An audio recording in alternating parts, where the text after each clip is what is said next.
Hello, everybody, and thank you for joining us today. Today, I have on um, Team Skeptic, who does flat Earth debunk videos, and hopefully, he won't think any of my questions are stupid, so he won't call me a fucking idiot.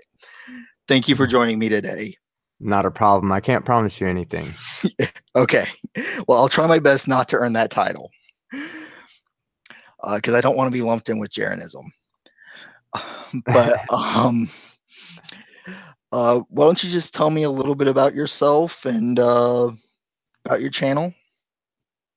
Yeah, before we start, I think Grog's40 says we have an echo. So I want to Uh, make sure we're not getting an echo here. there, just turn. Yeah, I gotta love live streams, right? Um, is that better, Grogs? Might have been picking up on my headset. Well, I'll go ahead and explain my channel while he answers that. Okay, Yes, I do pseudoscience debunking. Started out with flat Earth, about to start, my first moon missions. I've got another flat Earth video coming out tomorrow. I should have had it out tonight, but it looks like I'm going to end up having to push it off until tomorrow. But other than that, pretty much just a science guy. I love science and love debunking this stuff. It's fucking awesome. okay. Um, do you classify yourself as an atheist or theist or agnostic? I don't, I'm not 100% sure. So, I mean, I would say I'm agnostic to the Okay, point that I'm a atheist because don't, uh, I don't believe in the necessity for a deity. okay, Everything can be explained without one. Why put one in? okay. Makes Yeah, yeah, that makes sense. Um, were you religious when you were younger before you became an agnostic, or Yeah, okay? absolutely. What religion was that, if you don't mind me asking? Southern Baptists, the crazies. I I can fully support that. I was Southern Baptist as well. Um, what made you want to start your channel? Honestly, there was a couple of things happened. First off, I didn't even know of the flat Earth bullshit. I'm not even gonna call it a theory, unless I'm gonna use it colloquially as a set of ideas that have no, Yeah, that are just basic, unsubstantiated assertions. yeah. So I came across it because there was this on Facebook there was a post that where this girl was showing a spinning tennis ball with the water flying off of it, and they Oh, were like, "Oh, we spin at a uh, thousand miles per hour and this and this and that," and I was like, "Damn, that she's kind of right." And it took me maybe 20 seconds, 20 to 30 seconds, and I was like, "Oh, wait, hold on, that's doesn't make sense. This is not we don't spin 2,000 times a minute. That's what basically they're doing is spinning these tennis balls at super high RPMs and watching the water fly off and go, yeah, look, these are both moving at 1,000 miles per hour. And you're like, yeah, but the earth is also 25,000 miles, in yeah. circumference. So we're not really spinning that fast. And so it started there. And I was like, okay, so let me get on here and look at some videos. The first person I came across was a YouTuber called Armored Skeptic, and Okay, I already classified myself as a skeptic based on just my nature outside of with the way I approach everything that I'm presented with in life. I don't care what you have to say. I want to see evidence. Good. yeah, It's nice that you can say this and this and that, and hey, it might even be true, and I might just believe you, but I'm not about to put the house on it. I'm not about to bet the house on it at all. I'm gonna need evidence to bet the house, and that's a very skeptical person. Somebody uh, who can put away the anecdotes, even the really sexy excuse me, anecdotes that make a story really fascinating, really intriguing, and being able to look past that to see if the original claim was baseless or if there's evidence to back it. Yeah, I want to point out something that Area 85 said. I hate that 1,000 miles per hour isn't a measurement of rotational velocity. Yeah, there's a difference between the speed that it's rotating at and the RPMs that it's Well, facing. yeah, the angular momentum. Yeah, yeah. So on a So tennis ball, you could spin a tennis ball 100 miles an hour, let's say. The yeah, outside's rotating at 100 miles an hour, and you're going to generate more angular momentum than you will on the Earth spinning at 1,000 miles per hour. yeah, So, yep. Um, last time, if it's okay to ask on this, you had mentioned that you do stuff with sensory deprivation. What exactly is that, and why exactly do you do that? well, I'm a spiritual person. I'm what you call a spiritualist. That's Okay. why it's kind of hard for me to completely denounce God.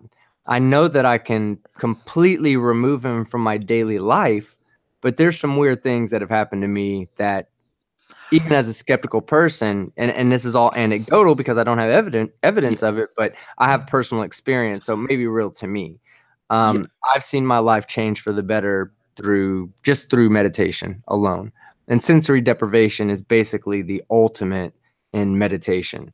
It puts you in a room where you don't have any of your sensory receptors stimulated by having the room pitch black, no sound, no sense of touch because you're floating in water that is body temperature, but it's also so dense in salinity that it holds your body up. You know, it's the density buoyancy that all the flat earthers like to talk Yeah. about, right?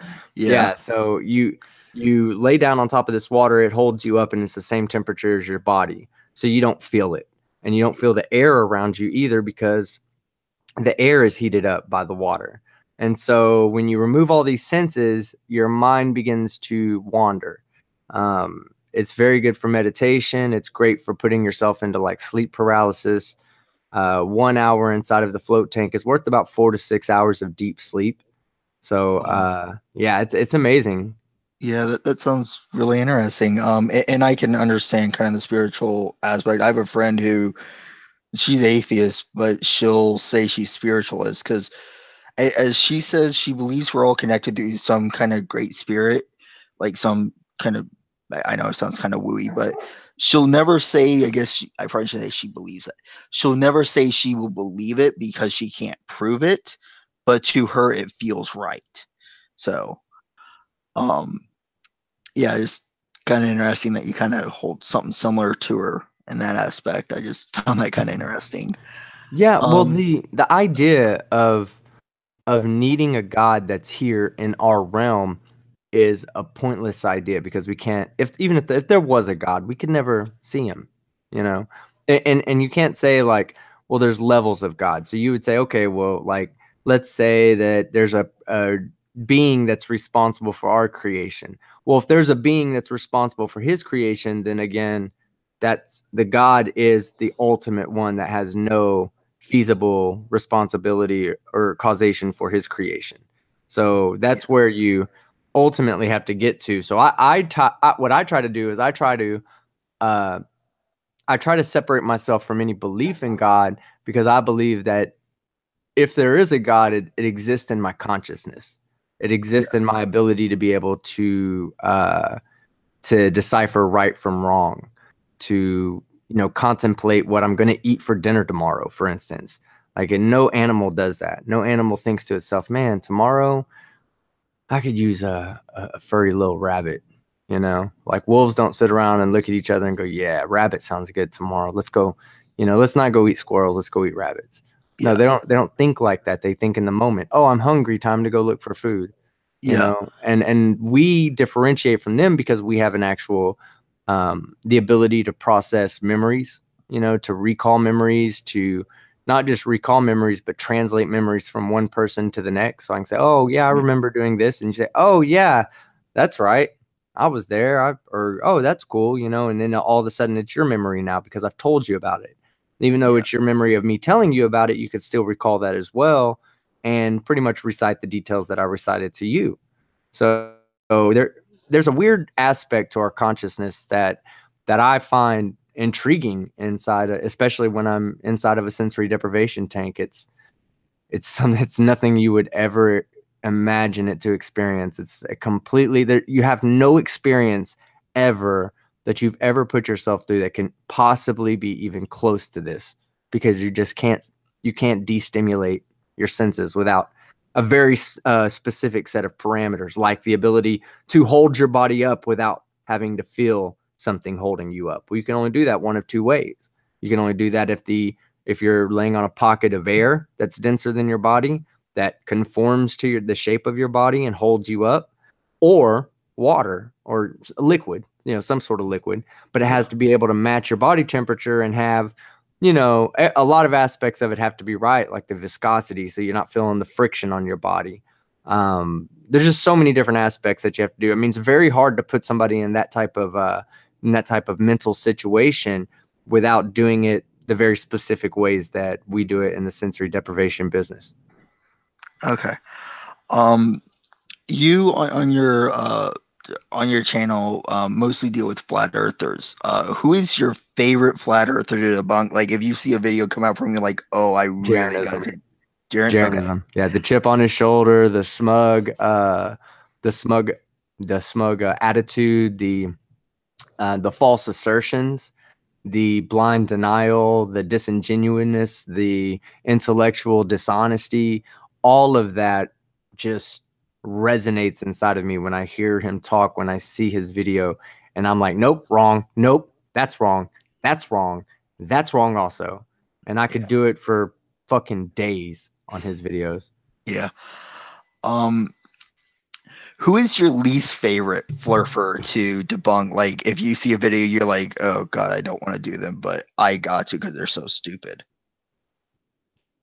Well, there's some people that I haven't gone after yet because their videos are so dumb and short. Like there's no substance to their videos, so there's like it would just be me repeating everything everybody else says. I try to take a unique approach to it.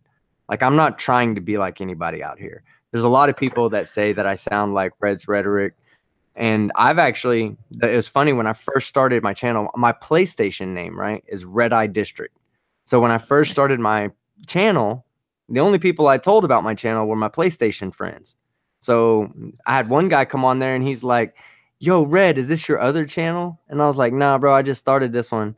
I thought he was my PlayStation friend calling me Red, like they call me for Red Eye District. But Okay. no, it was actually somebody who was asking me if I was Red's Rhetoric. And he was probably the fifth person that I was truly introduced to in the flat Earth debunkers. I saw, of course, I saw the Armored Skeptic stuff, but he has a lot of subscribers, so it pushed his videos up front. So I saw him first, and then it went into Martimer and Cool Hard Logic, and I started I watching those two guys. Yeah. love CHL. And then of course there was Sargon of Akkad, who is between between Armored Skeptic and Martimer. I fell in love with Sargon of Akkad. That man's a fucking genius. Not a lot of people agree with him because he has very like in your face views. In fact, he's going to be on the Non Sequitur show tomorrow. Anybody that's listening tonight, I highly recommend watching the Non Sequitur show tomorrow. Sargon of Akkad is going to be on, and the way he destroys these feminists and these very, very far left wing, advocates of social justice that are basically advocating racism and sexism in their own way. Yeah. He loves to break them down and debunk them. So I Yeah. will definitely be There's, from start to finish on that. yeah, there's been a few things that he said that I know personally has, rubbed me the wrong way, and I'm not so much of a fan of his, but I mean, I won't deny he's not smart. He is. He's very intelligent. I just have just a few minor issues with him, but it's just some of And his that's things that understandable because just even with me, at some point, I'm gonna say something that pisses somebody off. I've had a lot of my own subscribers tell me, "Hey, you're wrong about that." You're even my own channel artist. when I was doing the 75 Bible verses. I believe he said he was a pastor, you know, but he didn't take any offense to it. It's, you know, it's discourse. It's being Yeah. able to discuss what we have fundamental disagreements upon. And that's my goal. I want to have this discussion with everybody. I love having flat earthers Yeah. on my channel. I had that Pete and Peter guy, or guys. I want to call them one guy. I think Pete and Peter were one person. But it was funny. He was in the back, or the other guy was in the background on Google telling the other guy what to ask us. And I was like, dude, you can tell your fucking friend to come on. He doesn't have to be. Oh no, he's pacing around in the back. No, he's not pacing around in the back. He's Googling everything and telling you what to ask, because you're asking about things that you don't even know about. So where are you getting this question from if you don't Yeah. understand these? And for sure they were just Googling it. And then the other guy jumped on, and then he was off again. And of course I didn't realize they called me a fucking pedophile while I was lagging out. And I was like, Oh. no, I didn't even know until later, like GeoStriber and microbloganism were telling me, like, yeah, he called you a pedophile. I was like, what? Well, it's not true, so it doesn't bother me. But at the same time, I didn't know that.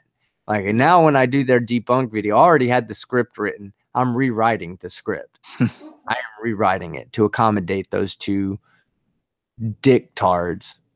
Okay.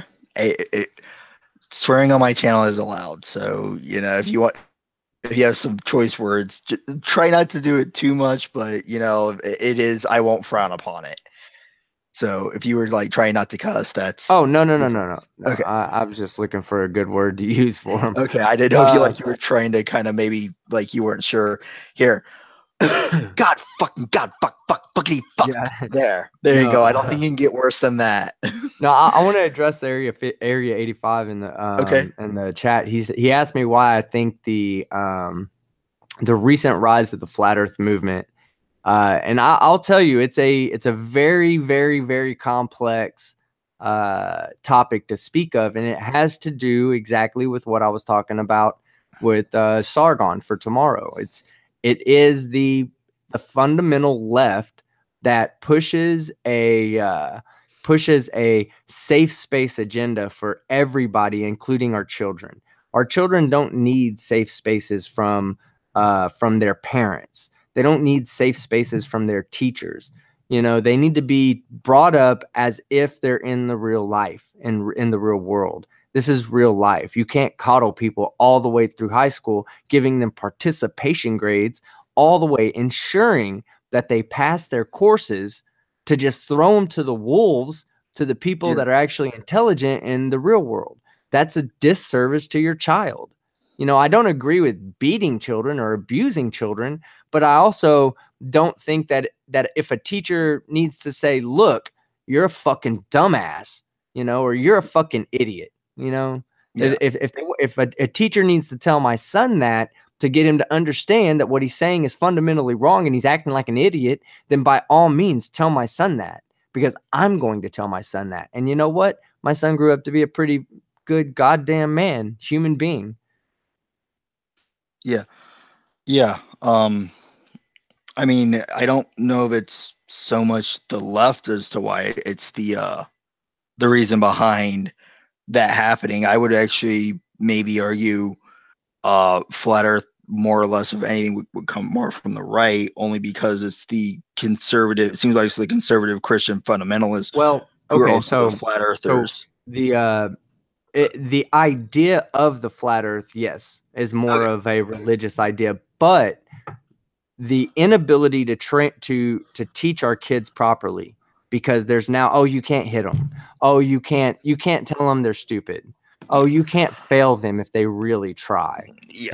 That's oh, they are spitting in your class and spitting on other students in your class. Oh, you can't do anything about that. I'm sorry, it's against our school policy. those are yeah, the kids there's that those are the kids that believe in flat earth now. yeah. I can kind of see where that could be coming from. And I'm gonna say this, I'm going to be going to school to be a teacher, and well, a student will get whatever grade they earn. I'm not gonna pass a student if they don't pass. And another thing, and I came from an entertainment background. There's a lot of people out there that think that they can become famous, become famous by putting out stuff on YouTube. And that's one of the things that I never thought would happen with me. I never thought in a heartbeat that I would be where I'm at with subscribers as Yeah. fast as I grew. Um, I, Go ahead. oh, I was gonna say, yeah, I have what last I saw 242, 243, something like that subscribers, and that is way more than I thought I would ever have. I never thought I would even hit 200. I mean, yeah, I would like to hit, like 10,000 or 1,000. That would be nice, but I mean, I ain't holding my breath on it. Yeah.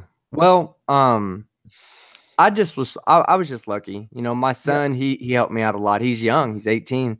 He tells me what the youngsters like. So I'm yeah, like, okay, what do I do? Should I do this? Now everything I do is original, but there's a lot of times when I want to do something, my son's like, don't do that. Don't do that, Dad. yeah, Like just nobody's gonna like that.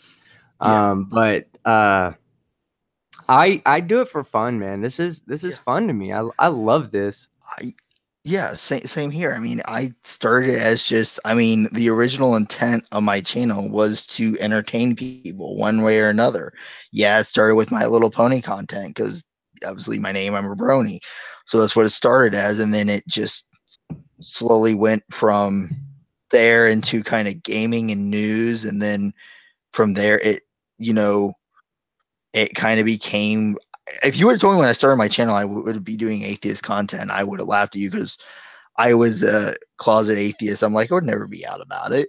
Yeah. Um, and even from there, or even if I would have done news articles where I give my opinion, I would have laughed at you. I'm like, no, that's not what I do. And it was just kind of from there. I kind of went away from the My Little Pony content, and I was trying to find my niche, and it just kind of got to where I'm at now. And I think I found it, and I'm happy about it.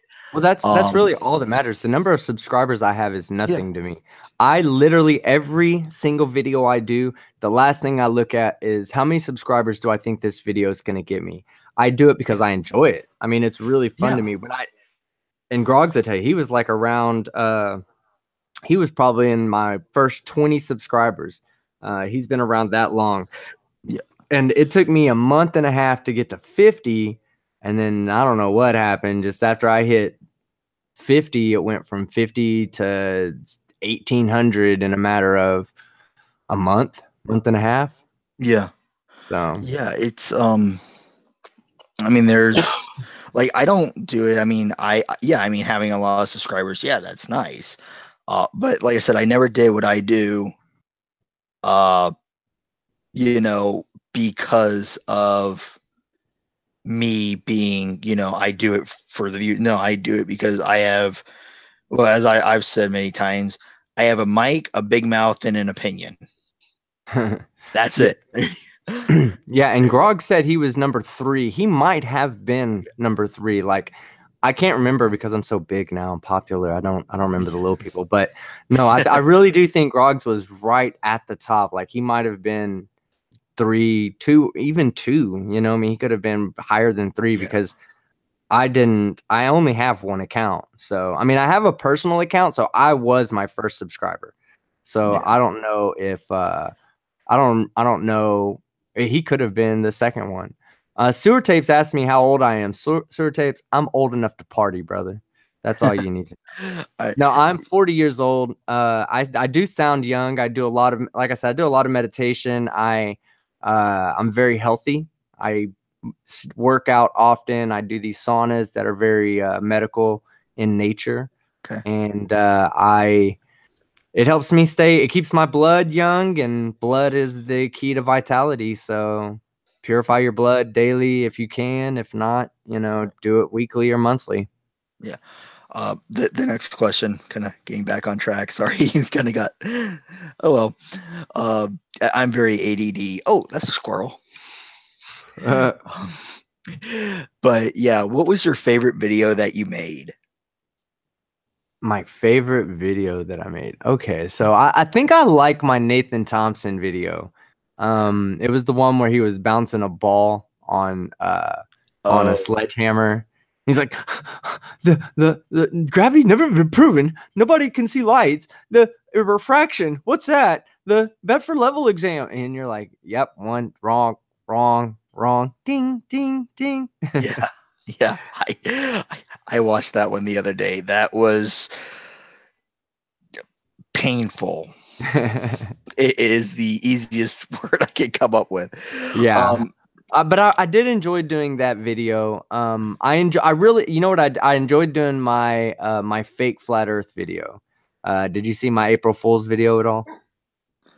I might have. I will admit I did binge watch your content to come up with questions It to see was what the you one had. that was totally different than all the others. It had me drawn as a stick figure through the whole thing.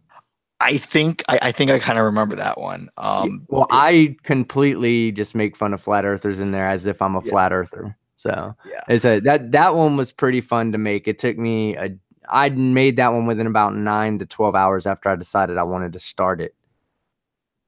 yeah. Um, what was your least favorite video to make? Honestly, the two of my last three, um, the the one I did about the methamphetamine girl. And there's a reason why I don't think I'm gonna do too many of those types of videos anymore. Is that Orphan Red? No, no, no. There Okay. was some girl that the actual video got unlisted, and I don't know how it got unlisted. I have it in my library still, and it has the option of relisting it, but I didn't move that one to the unlisted.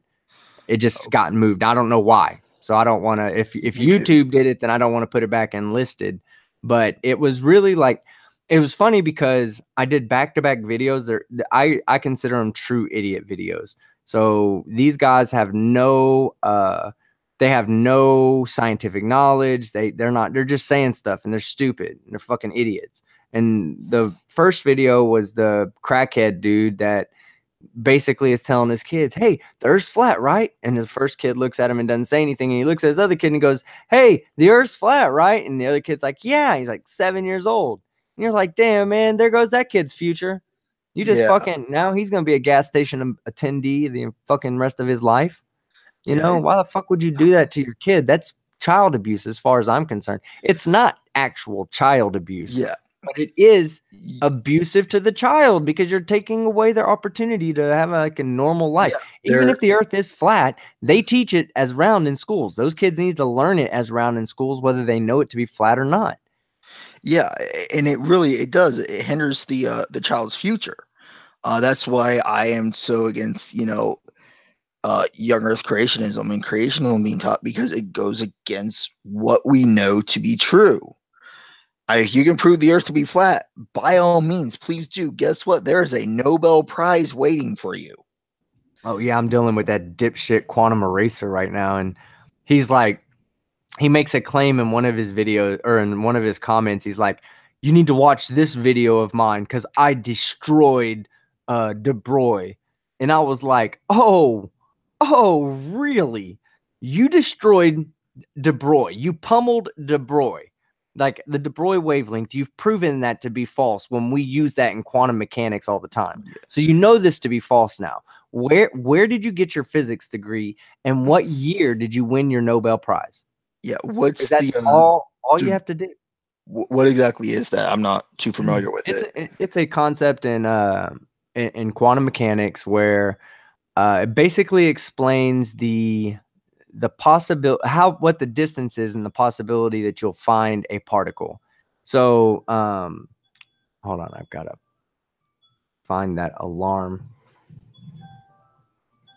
Oh, okay, I found it. Hold on. Let me shut off my alarm because it's going off in the back.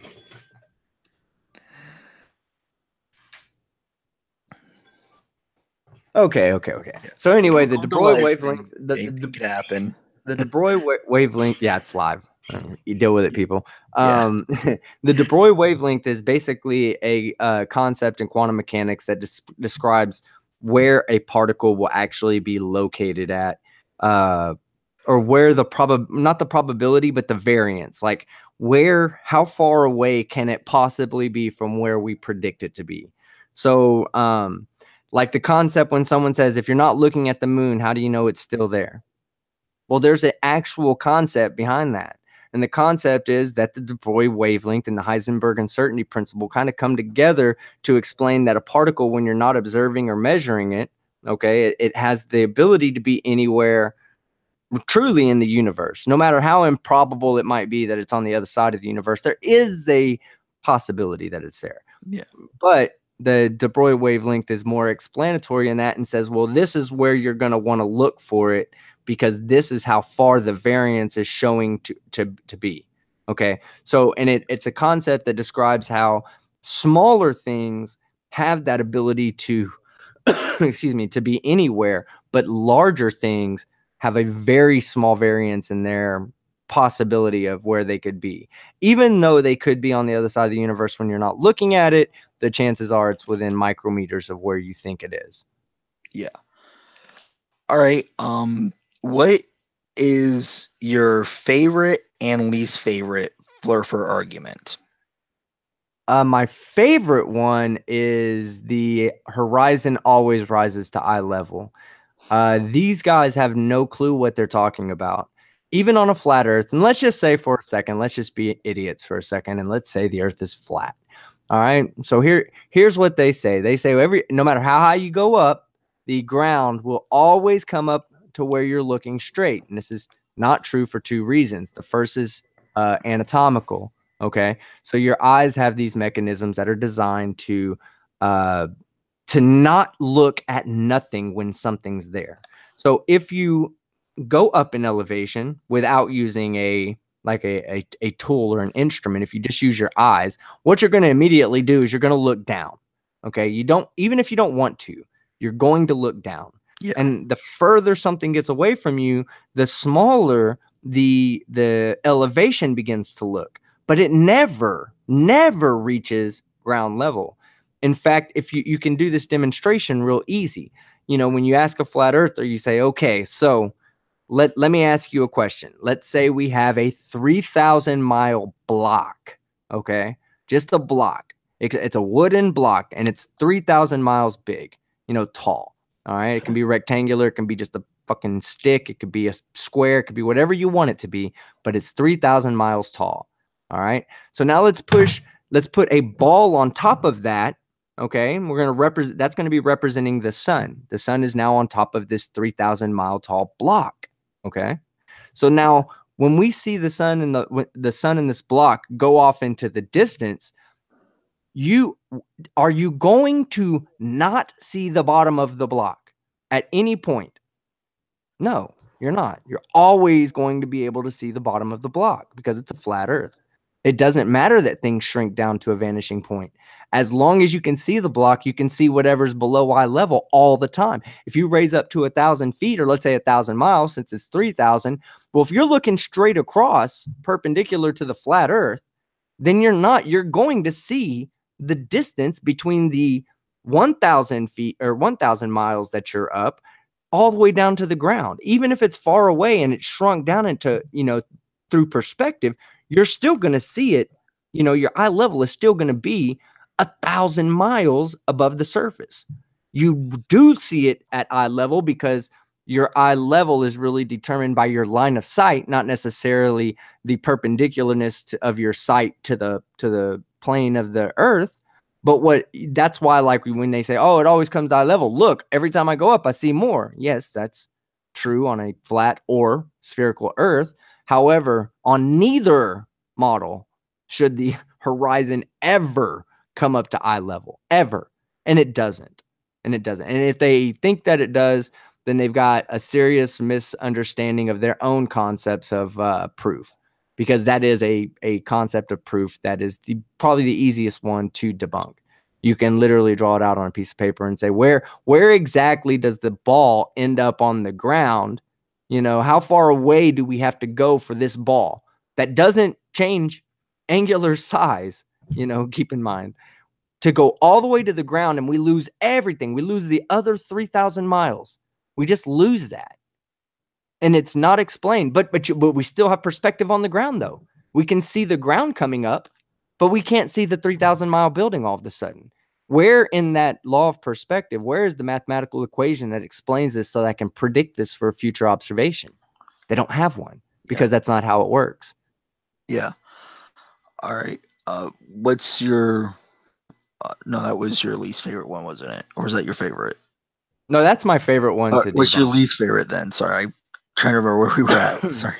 My least favorite one is refraction because there's so many different when it's talking about an argument to debunk and you're dealing with refraction, like if someone says, I believe Area 85 was talking with me. We were chatting about the boat across this really, really long.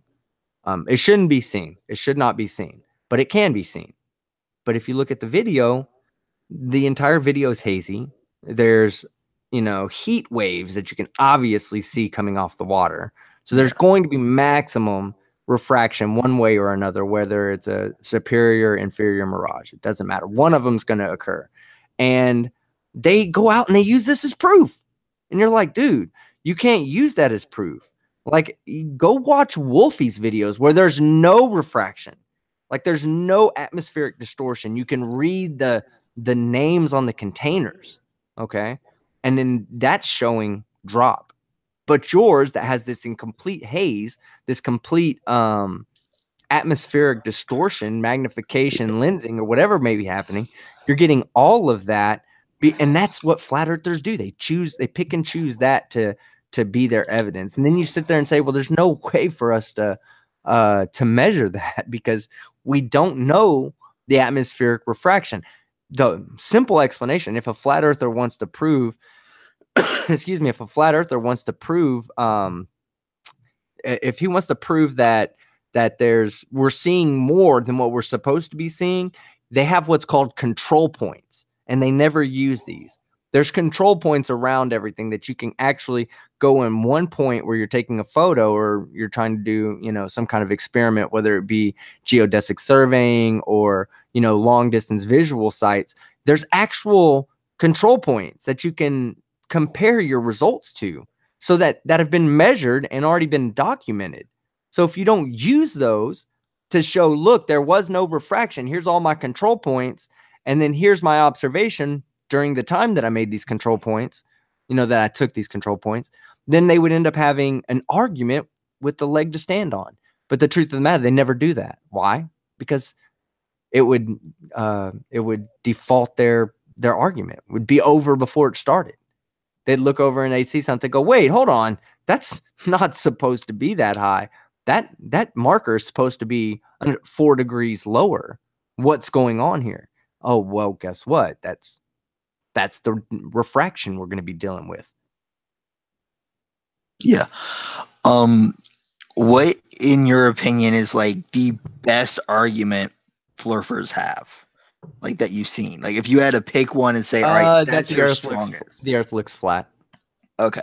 That's their best argument. There's the arguments that work for flat earthers. The best arguments that work for flat earthers are going to be the ones that also fit on the globe. We are tiny. We are going to look at the globe and it's going to look flat. No matter, in fact, we have mathematics that are designed around different types of geometries based on, the fact that we're so small that this looks flat in sections. But if you try to measure from one flat section to the next flat section, your measurements are going to be off because the Earth's not flat. It just looks flat, for a certain distance before you have to start actually accounting for the curvature of the Earth. Yeah. What is the worst flurfer argument, in your opinion? So the worst one, that was the refraction. Do you mean the best argument against the flat Earth? No, like the worst argument that you've heard in favor of flat Earth. Is that refraction still? Yeah, it's okay. I mean they love, well, Yeah. it's that they're not excuse me, it's that they're not taking refraction into account, and they're saying something's proof without providing refraction index or refractive indexes and their observation control points. Okay. So it invalidates their argument. Okay. Um, in your videos, when you debunk them, you talk a lot on physics. What's your favorite part of physics? Quantum mechanics, hands Quantum. down. Okay. Is there a reason why? Because it's hard to understand, and basic physics is basic physics are good to study. They're good to know, very good to know. I mean, I don't want to talk down on them at all, but to me, they're a little simplistic. Even the basic understandings in physics can become somewhat of a mathematical, repetitive mathematical problem, and that gets boring at times. But when you get to like quantum physics and quantum mechanics, and you have to start dealing with how to prove different interpretations right and wrong, and dealing with the different interpretations and explaining things like refraction. Light doesn't change speed. I don't care what anybody says. And Yeah. even going through a medium, light doesn't change speed. Yes, it comes out slower than the speed of light, but light does not change speed. It is simply a matter of quantum mechanics. And it appears that the light wave is moving faster than light, but the light itself is moving at light speed.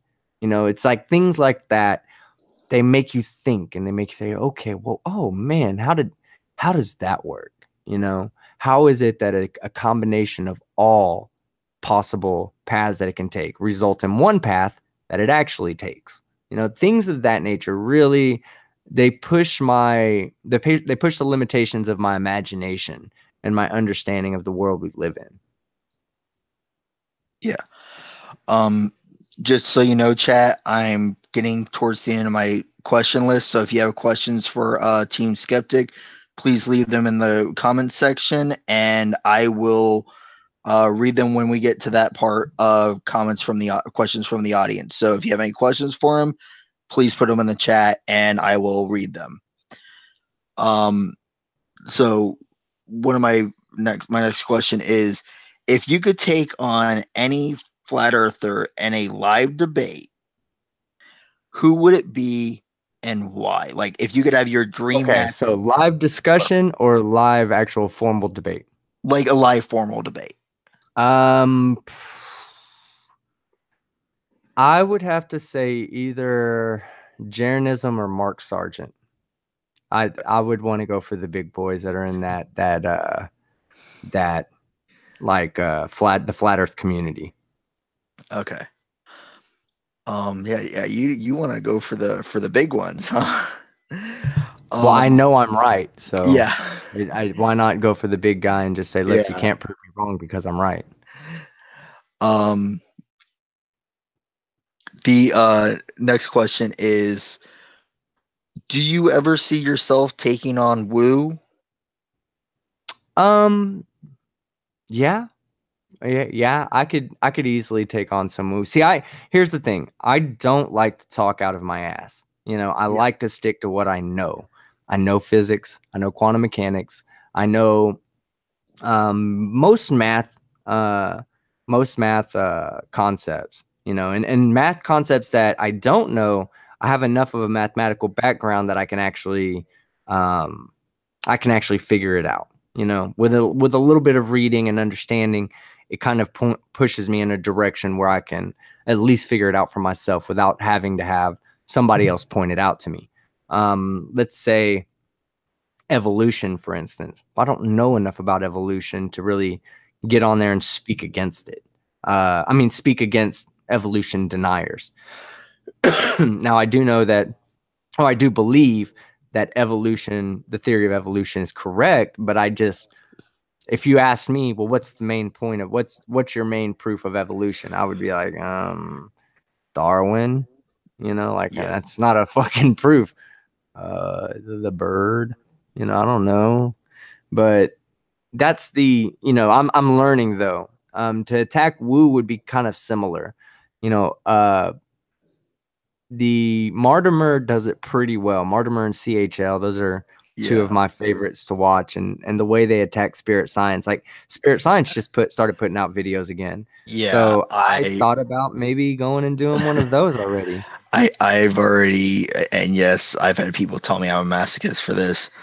I want to do the whole video series myself, go through and rip it apart myself. I've seen a few of the Mortimer videos. Haven't seen all of them. I think the first Mortimer video I came across, I think, was the Hollow Moon one that he did, Yeah. which is just I saw that and I'm like, huh? Um, I guess your thing also kind of answered my next question is if you did take on, what kind would you take on?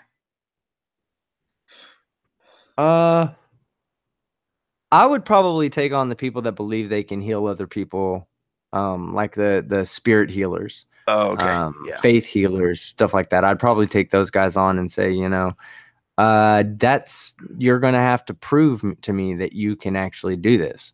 You know, there's not a lot of proof out there. In fact, there's zero proof. Just like the flat Earth, there's no proof. yeah.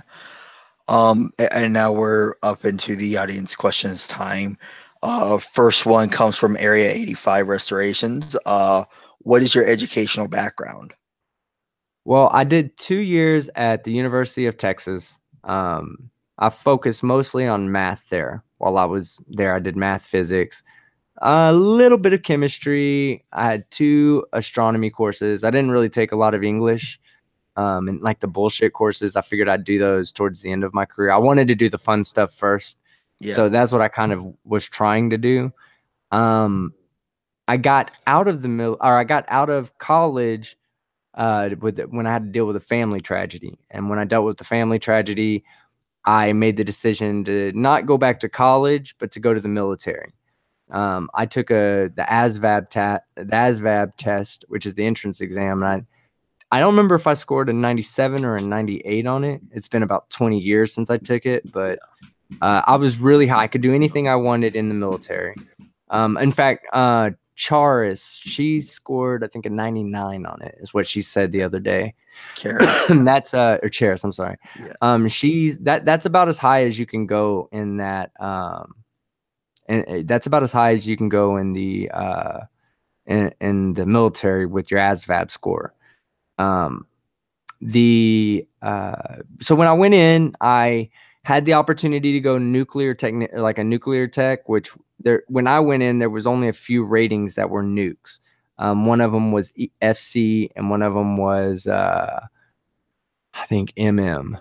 I think that's what Cheris is an MM. But anyway, the FC.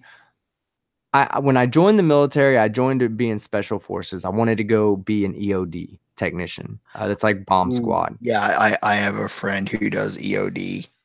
Yeah. Well, then when I got in, they told me that EOD is the same requirements to do every other special forces. EOD still has to pass the same PRTs, physical readiness test. Yeah, So if once I was able to do that, I qualified to do anything special forces. But I knew I wanted to go special forces, and because if you went into the FC program, it was a 2-year nuke school. So if you went into that program, they eliminated you from any possibility of being a special forces EOD, rescue swimmer, yeah, marine recon. I mean, you can't do it with all those. A lot of those are non Navy, but I'm saying like yeah, anything you could think of as special forces. If you're a nuke, you can't do it because they've put too much money into you, too much schooling into you, and you're a nuclear technician. So you don't get that opportunity. And I didn't want to deny myself that opportunity. So I went ahead and did electronics technician, which was basically um, it's kind of like I'm trying to think of the actual word, electrodynamics theory.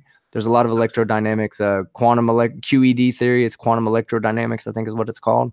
But there's a lot of that involved. So that's when I was very first exposed to really understanding or having to understand for my job how quantum mechanics works and how electronics work using quantum mechanics. all right. The next question is from Grogs40. How much does NASA pay you? Well, they pay me in minnows, and I send them to the people who defend the ice wall in Antarctica to feed the penguins. Okay. Uh, Team Skeptic, Ed Dina, sorry, Team Skeptic. How do you explain gravity to an idiot in a short explanation? Uh, there is no short explanation.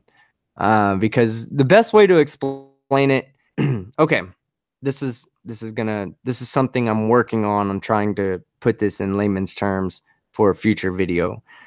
The law of least resistance. Okay. So there's this thing called the law of least resistance, and it is really everywhere. And I blame this for our existence as humans through the law of least resistance, meaning that there's going to be life on every planet that has a least resistant environment to life. Okay.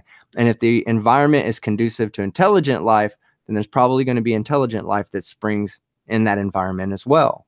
So throughout everything we see, in physics and in observation and like observational reality, it all follows the law of least resistance. Think of dropping a water drop on a table that's slightly tilted to the right. How many times will that water drop go to the left? None. Zero. It will never do it. You Yeah. drop that water drop, it will always go to the right because the right offers a path of least resistance. So when you're dealing with gravity, gravity pulls space-time, points in space-time closer together. So when you think of gravity, when you're trying to explain it to somebody, and if you look at it like this, if you're in one point in space-time and you and all points around you are being pulled by not just your gravity, but the gravitational force that you are existing in, okay? There's going to be one point that's closer than all of the other points. All right. And that's where the gravity, the vector for gravity, the line that's directly pulling that connects your point of existence with the center of the earth and is pulling it down in that direction.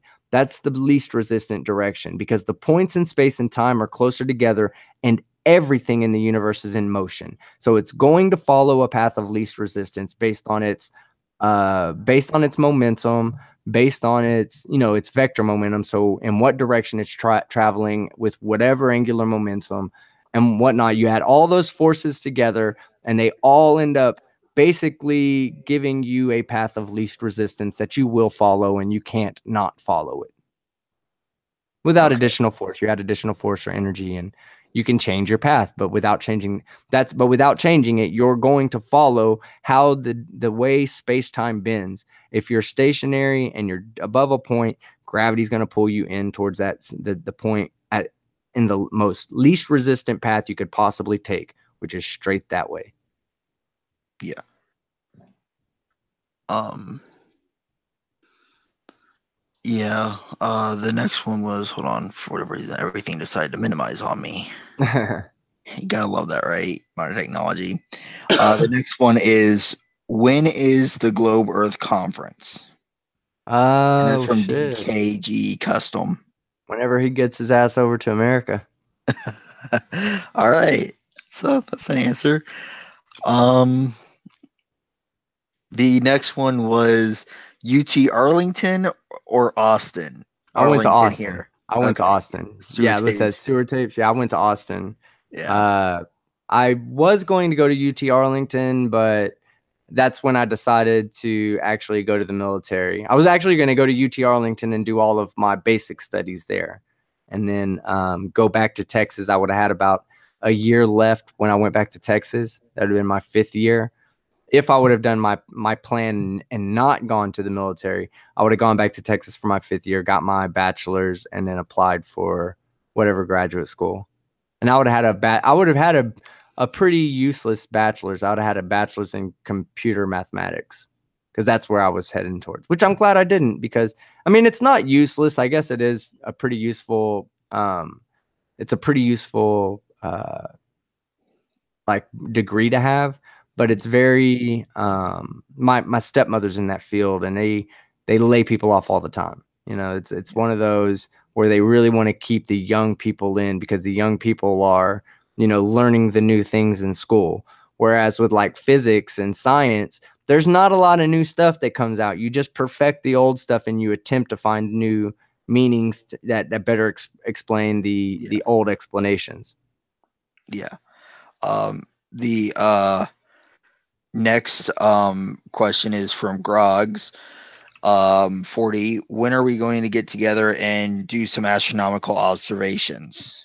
Yeah, we need to do that, Grogs. He actually doesn't live that far from me. In fact, I guess a few people. Let's see, who was that? Oh, Sewer Tapes. Are you still in Dallas? I think Area 85. He's in northern part of Dallas. Grogs is really in the southern part of Dallas. I mean, these are cities that are outside of Dallas, of course, but Yeah, they're close enough to say that they're pretty, pretty close yeah, to Dallas. So, yeah, let's see. Whenever Grogs, I'm ready whenever. So yeah, Sewer Tape said he lives in Arlington. So yeah, yeah. he's pretty close too. So we all need to go Now, fucking do some here's observation. here's the question: Sewer Tapes. Do you sell propane and propane accessories? No, actually, hold on. Sewer Tapes is not in Garland, and Garland is Oh, where I. that the Oh, okay. yes, that's where I grew up at, is in Garland. Oh, So okay. I Arlen, thought that was Texas is Garland. Arlington. Okay, my bad. No, but it's funny because they make fun of the Asian people in that show, and it's really like a serious thing. We have a lot of Asians in Yeah, Garland, but then there's a lot of Asians in Arlington too. So it's like it could really go for either city, but I'm pretty sure that he meant Garland, Texas. okay. Yeah, sorry. I haven't watched the show in a while, and I thought Well, that the was the other one. Mike Judge, the creator of that Yeah. show, is from Garland, Texas. Okay, so that would make sense on why you put it there. Yeah. Um Ed Dana said, "Do you follow your horoscope ever just for fun?" No, nope, not at all. I don't believe in that superstitious stuff. Yeah. I think that there is a policy in the universe that lucky people will always be lucky. Unlucky people will always be unlucky. You When you start building your path of least resistance, and your least resistant path is very unlucky, and it's like if everything is being unlucky in your life, if everything seems like it's going bad, then you got to fight and crawl to get out of that ditch, that's taking you to a place you don't want to go. But guess what? It's easier to go there than it is to get out of that ditch. And at the same time, there's lucky people who don't have to get out of the ditch. The ditch they're in is the ditch of good luck. They get, everything just seems to fall in their lap and happen good for them. For things, it takes just as much effort to be unlucky with those people as it does for the people who are unlucky to get out of that rut. Okay. And it doesn't look like we're getting any more comments from the chat. Um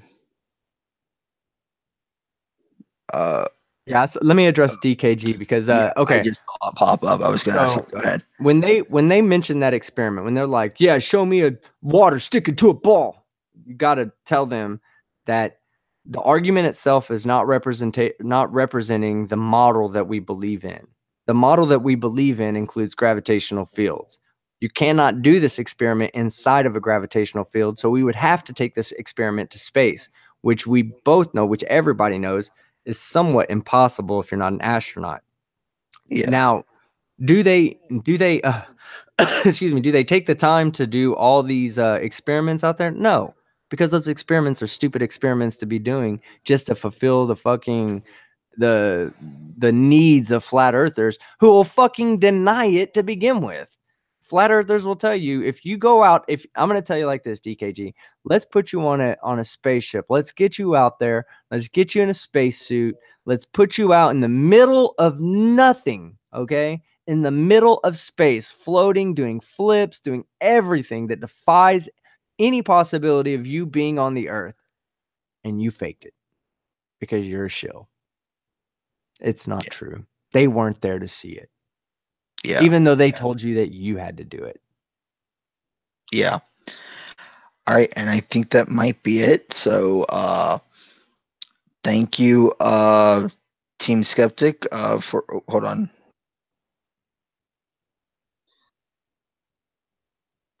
It says when flippers say water can't curve, doesn't the inside of bowls and bathtubs count? Yeah, they do. And there's and things that small, you're dealing with forces that will actually bend the water up.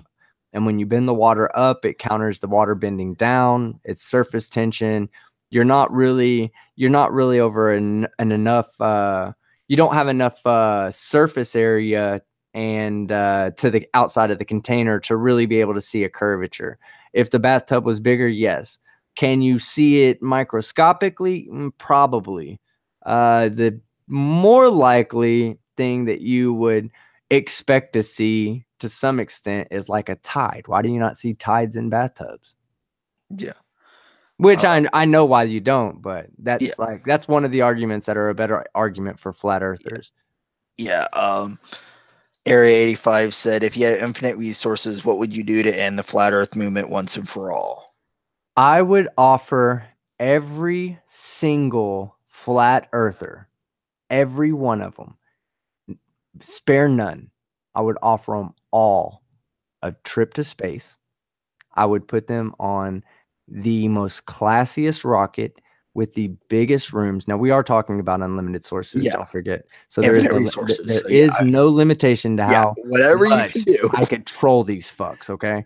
I would put them on a basically a rocket hotel, 5-star hotel with 5-star flat earth chefs, a 5-star flat earth staff, nothing but leather 5-star flat earth, flat as fuck chairs. I would put them in the fucking rocket and I would shoot it into the fucking sun. Flat earth gone. That's one way to take care of it. I've had other similar ideas, not similar to that, but yeah, we can prove gravity is real and the Earth is flat and the Earth is round in one fell swoop.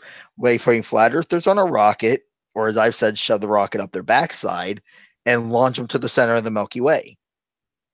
Yeah, they would die off before then. Eh, But either way, they would learn the lesson of that they will be yeah, floating in no no, gravity I mean, field hey, then too. anything that gets them off the globe Earth is Yeah, okay with me. Like yeah. I'm all for I, that. yeah, I obviously wouldn't do that, but that's like, yeah, They're just stealing oxygen. But yeah, to more realistically answer that question, if I had infinite resources, I would build a space hotel and I would offer normal people rooms to stay at a reasonable price. Maybe 3 times what a nice hotel, not the exclusive hotels, but a nice hotel would cost. I would think that that would cover the cost so that I didn't lose money, even though I was being had unlimited resources. I'd still want to try to remain financially feasible. So yeah. I would still charge for the room, but I'd make it to where anybody could go up there if they saved up to a little bit of money. And that's not too far off. Like we are looking at that in the near future as being a destination as a resort. Okay, and I think that will do it for us. I'm gonna end it here. So, thank you for joining me today, Team Skeptic. It was a real honor to have you on. Um, so yeah, thank you everybody for joining me. This is Cat Brony signing out. Have a good day.